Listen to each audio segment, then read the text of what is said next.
Entonces, pues rompiendo paradigmas, tuvimos que romper muchos y lo tuvimos que romper a la fuerza. Y lo que quiero contarles en estos 15, 20 minutos es todas las peripecias que tuvimos que hacer como institución educativa y como hospital universitario para lograr seguir dando educación de alta calidad a nuestros estudiantes en una situación muy regular. El 19 de marzo del 2020 fue el punto de inflexión. La Universidad de los Andes, en una suerte de paranoia de nuestro rector anterior, el rector Alejandro Gaviria, fue la primera universidad que cerró las puertas a la presencialidad, y eso fue un jueves, lo recuerdo perfectamente, fue el jueves 19 de marzo, antes que muchas universidades de otras latitudes, y la primera universidad del país que lo hizo, y se antojaba un poco prematuro y se antojaba un poco exagerado, y no imaginábamos que íbamos a estar un poco más de 2 años en esto y realmente encerrados con los muchachos de 12 semestres, en nuestro caso 830 chicos en sus casas. Entonces, ¿qué fue lo que pasó inmediatamente? Pasó que no sabíamos qué estaba pasando, entonces inmediatamente los semestres de 1 a 10º entraron en un aprendizaje 100% remoto, que tampoco teníamos muy claro qué era dar una educación remota, más a semestres de 5º para arriba, que eran semestres que, como bien lo dijo el doctor Patiño, eran de aprendizaje vivencial, en donde uno tenía que respirar hospital para poder aprender, con mucha temor a lo desconocido y a lo que podía pasar, y en un consejo de facultad extraordinario, y con el apoyo por vía mensaje de otros decanos de medicina de la ciudad y del país, decidimos dejar a los internos presenciales con muchísimo temor de parte y parte, ellos de alguna manera demandando: oiga, ¿cómo es posible que usted me esté dejando acá sin saber si de esto me va a morir o no? Y tuvimos en ese momento la oportunidad de decirle a los que están en internado selectivo o en internado 12 que apoyaran en algo que tampoco sabíamos muy bien qué era, que la teleorientación a la División de Salud Poblacional de la Fundación Santa Fe, contestando llamadas sobre personas que pudieran estar interesados o que necesitaran algún tipo de guía clínica sobre el COVID. Asimismo, en el Observatorio de Salud Pública José Félix Patiño de nuestra facultad.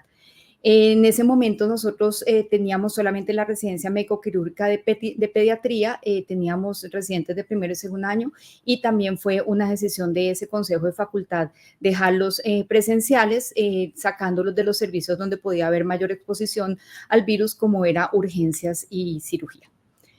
Entonces, las preocupaciones iniciales han ido migrando. Hoy todavía tenemos muchísimas preocupaciones, pero las preocupaciones iniciales eran estas, que sé que probablemente el doctor Quintero las comparte, porque muchas veces hablamos en esto. En los de primero a cuarto semestre, si tenían accesibilidad a internet para entender un poco esa educación remota, y si tenían computadores en las casas, y si había disposición, capacidad y entrenamiento de los profesores para entregar esta educación de esta forma. De quinto a décimo teníamos ese miedo de si estaban realmente en capacidad de adquirir las competencias del saber hacer, o sea, todo lo que es manos y ese contacto con el paciente cuando estaban en una forma absolutamente virtual. Y con los de 11 semestres residentes teníamos la angustia, porque ellos sí seguían en el hospital, de que si se contagiaban, qué pasaba, si la ARL cubría, cómo eran los EPPs para ellos, si podían o no acceder a la vacunación al ser un híbrido entre una persona que presta salud pero es un estudiante, si iban a tener de pronto la presión para hacer delegaciones que no fueran compatibles con su grado de internamiento. Y teníamos aquellos chicos que suelen pedir rotaciones extramurales fuera del país, pues con un internado absolutamente parado porque no había viajes internacionales. Entonces, en medio, muy rápido, el 30 de marzo, que esto fue 15 días después de haber decidido la encerrona, la Vicerrectoría Académica de la Universidad lanza esta encuesta para entender un poco cómo se estaban sintiendo los profesores y los estudiantes con esa educación remota. Esta fue una encuesta que contestaron los 440 profesores de la universidad, y hasta ese momento, que llevamos solamente 2 semanas de virtualidad, 85% de los profesores reportaron un índice de satisfacción alto con las clases que dictaron durante la primera semana. Esto también qué tipo de clases, se les preguntó qué tipo de clase está dando usted y la mayoría eran clases sincrónicas. Hasta ese momento no entendíamos muy bien la diferencia entre sincrónico y asincrónico, entre blended y presencial y virtual. Entonces, en ese momento los profesores cambiaron a dar clases en plataformas como Zoom, como Google Meets, muchas que ustedes conocen y que ya usamos tranquilamente, pero en ese momento lo que hizo el profesor fue trasladar su clase habitual de forma, su clase magistral, a darla a través de una plataforma con no mucho más apoyo que aprender a usar la plataforma y pare de contar. También se les preguntó a los profesores sobre la carga de trabajo, si para ellos había presupuesto este cambio intempestivo de la forma como trabajaban y daban ese conocimiento, y sí, el 70% de los profesores consideró que la carga de trabajo aumentó significativamente. Entonces sentían que lo estaban haciendo bien, en resumen, que lo estaban haciendo bien a expensas de trabajar mucho más y que simplemente lo que habían hecho era como cambiar su forma de dar la clase y darla a través de tecnologías digitales y punto. Eso fue lo que pasó muy inmediatamente y lo que se hizo o lo que hizo la universidad en su momento y también la Facultad de Medicina fue lo primero, ajustes razonables. Probablemente muchos de ustedes supieron que las notas en ese momento cambiaron de nota numérica a nota aprobada y reprobada. Esto fue realmente una cosa que hicieron muchas universidades en otras latitudes y otro ajuste razonable fue permitir que estudiantes retiraran materias si sentían que no estaban pudiendo con la carga académica hasta el último día de cursar la materia. Esto tenía antes una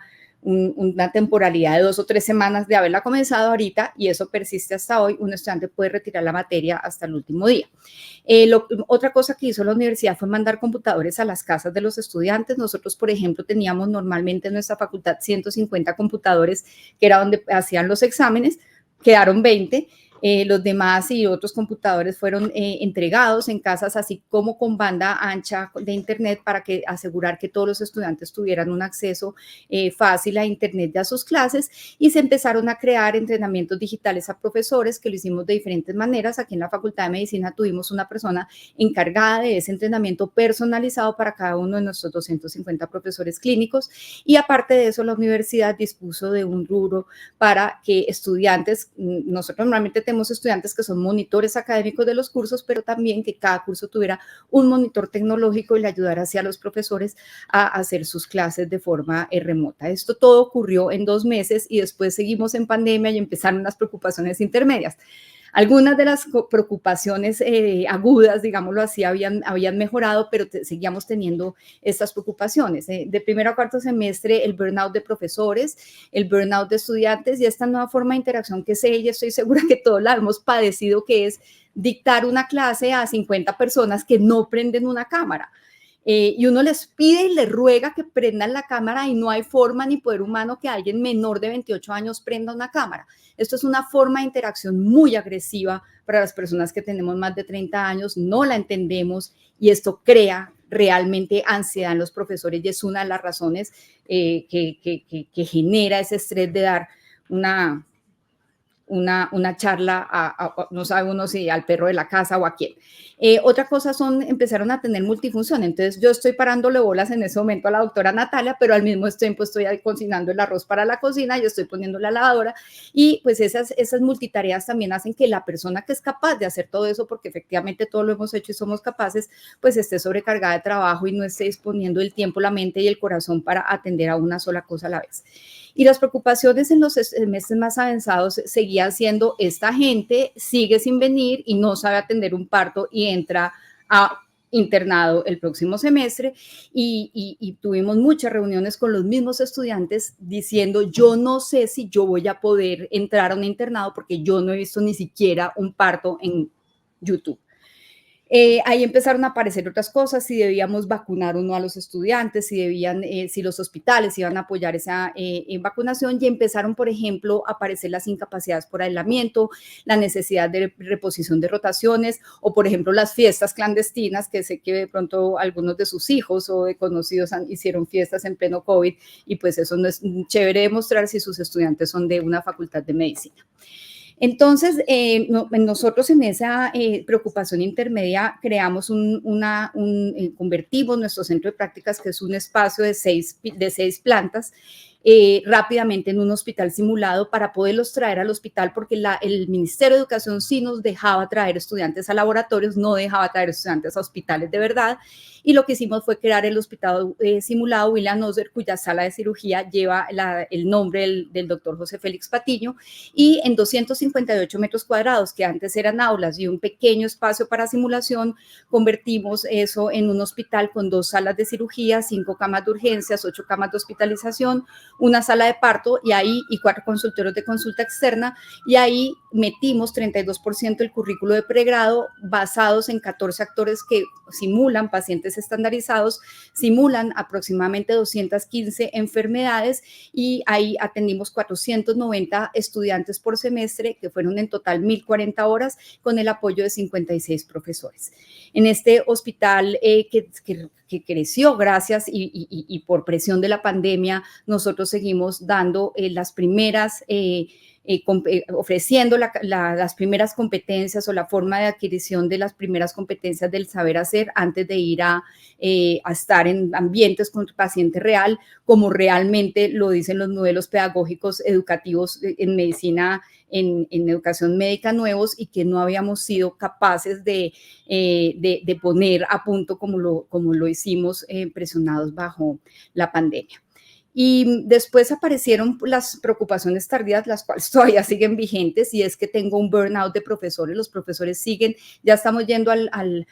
campus, pero muchos profesores dicen que están sintiendo dispersión con los estudiantes sienten que las cosas, tienen ahora la certeza que las cosas se pueden hacer de otra forma, de que si yo no voy a la universidad, no pasó nada en 2 años, ¿por qué va a pasar en 15 días? Si yo no fui a la universidad en 2 años y ahora soy interno, ¿por qué me voy a preocupar por una rotación? Y tengo a los profesores realmente, tanto los de básicas como los de clínica, realmente preocupados, pero sobre todo con una gran carga emocional de ver que hay como cierta insensibilidad de los estudiantes a que el mundo de todas maneras casi que se acaba y no se acabó. Pasan cosas como que los estudiantes que están en ese momento en quinto semestre no se conocen, no conocen a sus compañeros. Tenemos una jornada este viernes de conocimiento, es una jornada de 12 a 2 de la tarde el viernes para que se conozcan, con juegos y cosas didácticas para que se conozcan, pero el solo hecho de no tener su red de apoyo estudiantil ya es una alarma, una bandera roja para problemas de ansiedad y depresión, y muchos de ellos de alguna manera tienen entre miedo, ansiedad y jartera, por decirlo así, de volver al campus, pero pues el campus es definitivamente una de las cosas que ofrece esa universalidad en la educación, y no se puede aprender ni medicina ni ninguna otra carrera definitivamente 100% de forma virtual, y eso lo hemos aprendido como parte del título de esta conferencia que les estoy impartiendo. El quinto de esos semestre tenemos la misma percepción, y es el nivel y la calidad de conocimiento al llegar internado. Yo, gracias al hospital simulado, he podido verificar que los estudiantes que están hoy en 11 y que entraron a internado y que están, por ejemplo, en extramurales, en hospitales fuera de nuestra casa madre, he tenido la retroalimentación y la comparación con otros internos de otras partes, que realmente se sienten seguros en esas competencias de saber hacer, en la ayudantía a las cirugías, en la atención de partos, en las suturas, en urgencias, en las tubos de tórax, en estas cosas que uno dice, ¿será que se aprendieron y que uno en internado debe saber hacer? Pues afortunadamente tuvimos la posibilidad de implementar el hospital simulado, y la retroalimentación que hemos recibido es, sí, profe, yo realmente sí sé cómo hacerlo y me le he medido a hacerlo, pero sí hemos tenido y sé que es un sentimiento de todos los decanos de sí nos quedaron en estos 2 años igual de bien educados que como lo hacíamos de forma presencial, y todavía estamos con la reposición de rotaciones. Hasta hoy estuvimos reponiendo rotaciones de cirugía que nosotros la tenemos en octavo semestre y teníamos colgando todavía esa reposición, y pongo ahí que una cosa que no ayudó ni a la ansiedad ni al estrés, y quiero agradecer específicamente a Roosevelt por la mano que nos dio cuando hubo los problemas de orden público en Colombia, hubo paros. era una bomba de tiempo, los estudiantes seguían en sus casas, sentían que estaba pasando el tiempo y que ellos seguían encerrados, todavía no estaban vacunados con las 2 dosis y yo en Roosevelt me tienes que echar una mano y abrirme el hospital porque la situación realmente está a punto de estallar y creo que fue realmente como abrirle la válvula a una olla express y la situación volvió otra vez a entrar en el redil y agradezco eso. Entonces, pues ya para terminar, hace como unas 4 meses me invitaron a la Facultad de Administración hizo una charla con gente muy importante, a mí me pusieron como hoy a compartir podio con gente muy importante, en esa oportunidad con una persona que había sido secretaria de las Fuerzas Militares de Estados Unidos, y me dijeron, resuma en 3 palabras cuáles son los paradigmas que usted, o no los paradigmas, las 3 fortalezas que usted ha podido o las 3 estrategias que ha tenido que implementar para que su facultad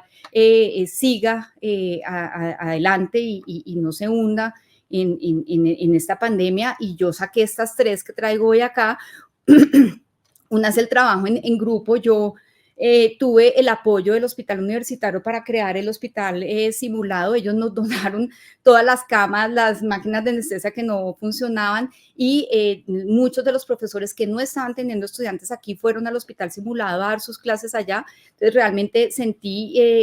ese apoyo. Lo segundo fue la innovación y fue esa forma de adaptación rápida a una cantidad de tecnologías digitales que los profesores nos enredamos mandando un WhatsApp. Imagínense lo que es, y durante eso también sucedió que el sistema académico y de información de notas de la universidad cambió. Y aparte de eso, la flexibilidad, que fue entender que hay estudiantes que están incapacitados, estudiantes que están hospitalizados con depresión, ansiedad, estudiantes, tuvimos que tener algunas flexibilidades en el currículo, quitar cosas como medicina legal que no se estaba dando, pasarlas para otro semestre, teníamos unos prerequisitos muy rígidos que tocó flexibilizar de alguna forma y pues el que no se flexibiliza y no cambia de acuerdo a las circunstancias, pues está destinado a desaparecer, como decía nuestro anterior decano. Así que muchísimas gracias por su atención. Quedo dispuesta o atenta a cualquier pregunta o comentario que tengan sobre esta charla y de nuevo muchas gracias por la invitación a este espacio en recordación de nuestro querido profesor, el doctor José Félix Patiño.